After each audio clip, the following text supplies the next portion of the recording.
আসসালামু আলাইকুম রহমতুল্লাহ বারকাত আলহামদুলিল্লাহ ওয়াসসালাতু ওয়াসসালামু আলা রাসূলিল্লাহ। আজ যে বিষয়ে আলোচনা হবে সেটা হচ্ছে যে আল্লাহ রসুল সাল্লাল্লাহু আলাইহি সাল্লামের সাহাবারা রসুল পাক সাল্লাল্লাহু আলাইহি সাল্লামের সুন্নতকে কথাকে কত বেশি প্রাধান্য দিতেন আর কত বেশি মহব্বত করতেন। আমরা এই ঘটনাটা আপনাদের সম্মুখে পেশ করলে আপনারা বুঝতে পারবেন। এটি মুসনাদে আহমদের 572 নম্বর পাতায় 1438 নম্বর হাদিসে বলা হয়েছে, সাহাবাদের আমলকে পেশ করা হয়েছে। আসুন শুনি। আন আবি যার قال كان يسقي على حوض له فجاء قوم فقال أيكم يريد على أبي ذر ويحتسب شعرات من رأسه فقال رجل أنا فجاء الرجل فعارض عليه الحوض فدقه وكان أبو ذر قائما فجلس ثم استأجى فقيل له يا أبا ذر لما جلست ثم استأجأت قال فقال إن رسول الله صلى الله عليه وسلم قال لنا إذا غضب أحدكم وهو قائم فليجلس فإن ذهب عنه الغضب ওয়াইল্লা ফালিয়াজতাজি।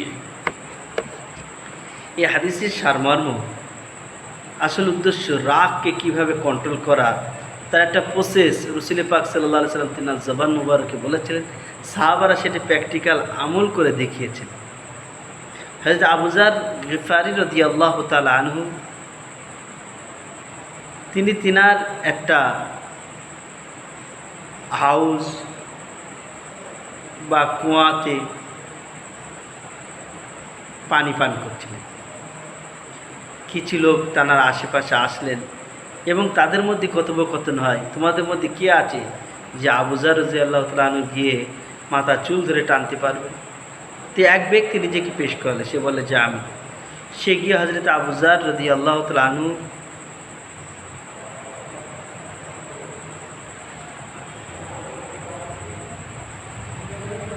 গিয়াটা জোরে মারলেন।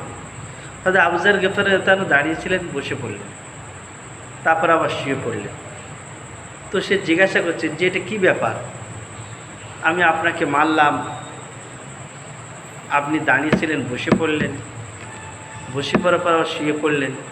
তখন উনি রাসূল পাক সাল্লাল্লাহু আলাইহি ওয়াসাল্লামের হাদিস পেশ করলেন, ইন্না রাসূলুল্লাহ সাল্লাল্লাহু আলাইহি ওয়াসাল্লাম قال লানা, আল্লাহ রাসূল আমাদেরকে বলেছেন নিশ্চয়ই, ইজা গাজিবা আহাদুকুম, যখন তোমাদের কারোর রাগ হয়ে যাবে, তুমি আমাকে মেরেছো, আমার রাগ 400 কিলোমিটার বেগে ভোল্টেজে এসে গেছে, তখন আমি আল্লাহ রসুলের হাদিসকে মহব্বত করলাম। আল্লাহ রসুল কি বললেন, ইজা গাজিবা আহাদুকুম, যখন তোমাদের কারোর রাগ বেড়ে যাবে, ওয়া কায়িমুন, আসে যদি দাঁড়িয়ে থাকে, ফালিয়াজলিস, তো সে যেন বসে যায়। বলছেন আমি বসে পড়েছি। ফাইন জাহাবা, বসে পড়ে যদি রাগ চলে যায়, আনহু, তার থেকে, ফাইন জাহাবা আনুল গাজব, যদি বসে পড়ার পরে রাগ যদি কমে যায় তাহলে ভালো, ওয়াইল্লা ফালিয়াজতাজি, তা না হলে শুয়ে পড়তে। ওই জন্যই তুমি যখন আমাকে মেরেছো বন্ধু, বা তোমরা মশওয়ারা করে আমার সাথে বিয়াদবি করার জন্যই যে আমাকে মেরেছো, আমার রাগ আউট অফ কন্ট্রোল হয়ে গেছে। তখন আমি কী করলাম, আল্লাহ রসুলের হাদিসকে বেশি মহব্বত করলাম, নিজের রাগকে দমন করলাম। আল্লাহ রসুল বলেছেন আমাদেরকে যে তোমাদের মধ্যে যদি কাউরের দাঁড়িয়ে থাকা অবস্থায় রাগ এসে যায়, সে যেন বসে পড়ে, বসে পড়ে যদি রাগ চলে যায় তাহলে ভালো, আর নাহলে শুয়ে পড়বে। ইনশাল্লাহ অবশ্যই আল্লাহ তাআলা রাগ। আরেকটা হাদিসের মধ্যে এসে শুয়ে পড়েও যদি রাগ না যায় তাহলে ওযু করবে, কেননা রাগ শয়তানের চক্রান্ত। শয়তান তৈরি হয়েছে আগুন দ্বারা, আর আগুন ঠান্ডায় কী দ্বারা? পানির দ্বারা। ওই জন্য পানি দিলে ঠান্ডা হয়ে যাবে। তো আল্লাহ তাআলা আমাদেরকে এই হযরত আবু যার গিফারি রাদিয়াল্লাহু তাআলা যেমনভাবে মুশকিল সময়ে, মুশকিল অবস্থাতে আল্লাহ রসুলের হাদিসকে বুকে জড়িয়ে নিয়েছেন, নিজের আমলে প্র্যাকটিক্যাল এনেছে। ওই জন্য এখন আমাদের বর্তমান সরকার বিভিন্ন রকমভাবে মুসলমানদেরকে